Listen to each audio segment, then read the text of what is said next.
It had been an exciting few days for Casey. Her cousins were visiting from England, and this included her cousin Fleur, whom she got on incredibly well with. What was even more exciting was that Casey's family were planning a big party for the 4th of July in a few days' time. "What's so special about the 4th of July?" asked Fleur as they sat on the back porch sipping drinks.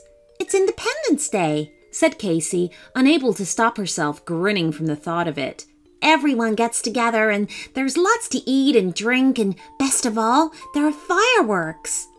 "Oh, I love fireworks, especially on November the 5th, said Fleur. "What's November the 5th? Casey asked. She'd not heard about that date being special before. "That's Guy Fawkes Night," Fleur replied matter-of-factly. "So we both have a special day for fireworks, it's just not the same one," laughed Casey. "Dad got us fireworks for the party. You're gonna love it. Come on, let's see what he's bought." Casey led Fleur to the garage, where a large box of fireworks sat on top of the workbench. "The Big Kablooey," said Fleur, reading one of the fireworks' names off the box lid. "It says this is the biggest, most colourful firework inside." "Oh, but there is only one of them," said Casey, sounding disappointed. "Oh, wouldn't it be cool if there were more of them?" said Fleur, trying to imagine the scene. "Yeah," nodded Casey, "but there is just one Big Kablooey. I guess we'll just have to make do." Throughout their stay, Fleur had been sharing a room with Casey. Having two of them in there made the room a little stuffy, so each night Casey had slid her window open slightly to let the cool night air in. As each of them snuggled down on the night of July the 1st, their thoughts returned to the box of fireworks. "Oh, I wish we had another Big Kablooey," said Fleur. "That would be double the fun." "Me too," said Casey with a sigh. "It's a shame we're too young to buy fireworks. Otherwise, I'd blow my entire July allowance on them." "I may be able to help you there," said a voice from the window. Sitting on the windowsill was a tiny girl with pointed ears, a small pointed red hat, and clothes of ruby red. She was no taller than Casey's outstretched hand. "I'm a Fire Imp, and I can magic you the firework that you want. But in return, you must give me something." The two girls were amazed at the sight of the tiny Fire Imp, but she seemed friendly, and she was offering to trade. "Can we trust you?" asked Casey. "I've read lots of stories where magical people try to trick humans. What is it exactly that you'd want to return?" "Oh, I just want something to eat," said the little Fire Imp. "A big bag of chips would do." "Okay," said Casey. "That sounds fair. Mum's bought loads of bags of chips for the 4th of July. I'm sure we can spare one if it means another big firework." Leaving the Fire Imp on the windowsill, the two girls rushed to the kitchen and picked out a large bag of cheesy puffs. "Would these be okay?" asked Fleur, offering the big bag to the Fire Imp. It was nearly twice her size. "Oh, that's perfect," said the Fire Imp, taking the bag. "Oh, I shall enjoy these, and when I have, a new Big Kablooey will be with your other fireworks." Without another word, she dipped through the open gap of the window, dragging the cheesy puffs behind her, and disappeared into the night. "Do you think she'll keep her word?" asked Fleur. "I hope so," said Casey, "but I guess we'll have to wait until morning to find out." Waking early on July 2nd, before the rest of the house, the girls made straight for the garage. And to their delight, there was a brand new Big Kablooey sat on top of the box of fireworks. The Fire Imp had done exactly as she'd promised. Excited by what had happened, Casey and Fleur couldn't stop talking about how much fun the party was going to be now they had two impressive fireworks. And because they talked about it so much, their imaginations began to picture how the 4th of July could be even more impressive. So by the time night had fallen and they were back in their beds, their heads were full of thoughts of how the firework display could be even better. "The two Big Kablooeys really are great," said Fleur, "but imagine what an even bigger rocket might look like." "Yeah," said Casey, "it would be amazing, but I don't know if you can get a bigger rocket." "Oh, I can get you a bigger rocket," said the Fire Imp from the window.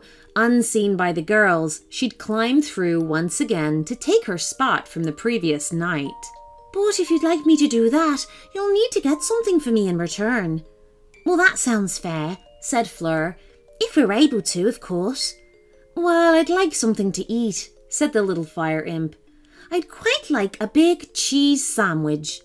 "Oh, we can do that," said Casey with a grin. "We've got plenty of cheese ready for the 4th of July. I'm sure we can spare some if it means another big firework." Once again, they left the Fire Imp on the windowsill as they dashed to the kitchen. Unfortunately, they were out of sliced bread, but Casey found a square burger bun which would do the job perfectly. Fleur prepared the cheese, while Casey buttered the bun. They even added a dollop of mayo. "How about this?" asked Casey, presenting the finished cheese sandwich to the Fire Imp. It looked as if it weighed twice as much as she did. "Oh, that's perfect," said the Fire Imp, taking it from her. "Oh, I think I'm really going to enjoy this. And when I have, a bigger kablooey will be with all your other fireworks." Without saying anything else, she ducked through the open gap of the window, pulling the cheese sandwich behind her, and disappeared into the night. "Oh, I really hope she does it," said Fleur. "Me too," said Casey, but they'd have to wait until morning to find out. They woke up later on the morning of July the 3rd, but as yesterday, they made straight for the garage. There, on top of the box, was a new rocket. This one had writing on it that said, "The bigger kablooey." The Fire Imp had been as good as her word. Naturally, this was hugely exciting for the two girls. Not only did they have two really good fireworks, they now had one that would outshine even both of those. But back in their beds that evening, something had occurred to both of them. "The bigger kablooey is going to blow everyone's minds," said Casey. "But, well, isn't it like when we just had one big kablooey?" "Yeah," said Fleur. "I was thinking the same thing. Two bigger kablooies would be even more impressive." "Oh, you two always want more," said the Fire Imp as she climbed through the open window. "Why isn't it that what you've already got isn't enough?" "Well, we just like fireworks, I guess," said Fleur. "The longer they go on for, the more fun they are." "Fun for everyone," added Casey. "Fleur and her family will be going back to England soon, so I wanted the 4th of July party to be really special." Could you help with that?" asked Fleur. "If we gave you something to eat in return?" "Oh, I'm not really hungry now," said the little Fire Imp, patting her belly. "I'm still full up on cheesy puffs and cheese sandwich." "Oh," said Casey with disappointment. "Well, never mind. I'm sure that all the fireworks we have will be good enough." "It will still be an amazing party," added Fleur, trying to sound positive. Everyone was quiet for a moment. Casey knew she shouldn't be disappointed. They were lucky to have what they had, especially thanks to the trade that the Fire Imp had made. She'd been generous with her trades and had honored her promises. Thanks to her, the 4th of July party would be better than if they'd not met her. "Would you like to come to the party?" blurted out Casey suddenly. "I mean, only if you want to." "You could enjoy the fireworks with us," laughed Fleur. "And there'll be lots of good things to eat too." "Good things to eat, you say?" said the Fire Imp thoughtfully.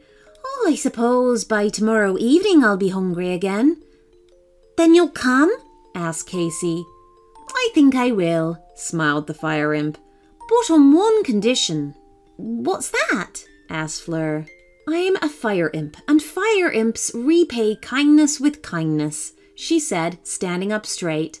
"So I need to do something for you."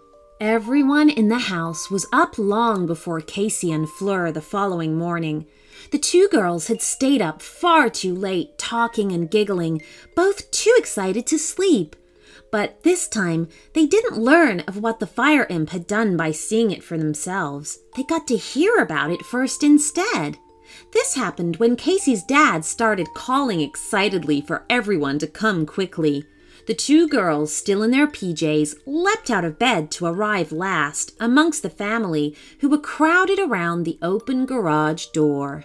Everyone was staring inside at piles and piles of fireworks in all shapes and sizes, box after box, crate after crate, and with one amazing big rocket at the center. Down its length, in large lettering, it said, "The biggest kablooey." "Oh my goodness, where did all that come from?" asked Casey's mom with wide eyes. "I've no idea," replied Casey's dad.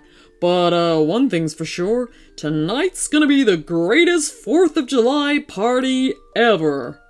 And do you know what? It was.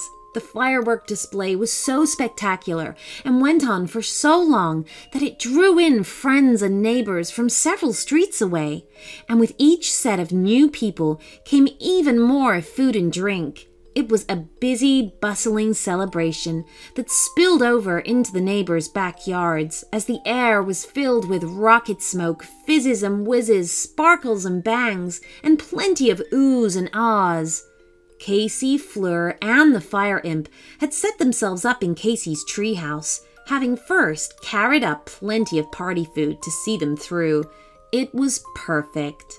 "Everyone's having so much fun," said Fleur happily as the sky lit up with color and noise from a bigger kablooey rocket.